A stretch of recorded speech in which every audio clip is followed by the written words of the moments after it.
Welcome to the Tech Egg. Don't get scrambled. Enjoy the video. In this video, I will show how to change 2011 Jeep Grand Cherokee tail light. Full guide. Gather a 10mm socket, Phillips screwdriver, trim tool, replacement bulb or lens, and gloves. Start by removing the cargo cover and accessing the tail light inside the cargo area. Unfasten the access panel screws and locate the bulb holder or lens screws.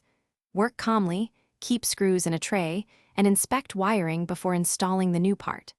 Start by removing the interior trim screws and gently folding back the panel to access the tail light housing from inside the cargo area.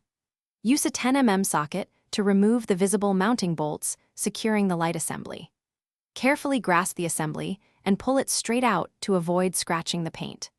Locate the wiring harness and press the plastic clip tab to disconnect it before fully removing the old assembly for inspection and comparison. With the old assembly removed, compare it to the replacement to ensure correct fit and bulb positions. Connect the wiring harness to the new unit, making sure the clip locks into place. Carefully align the assembly and hand thread the mounting bolts to avoid cross-threading, then snug them with a 10mm socket. Reconnect the battery if needed and test brake, turn, and reverse lights to confirm operation before reinstalling interior trim and cargo covers. Thanks for watching. Consider subscribing if I helped unscramble your problems.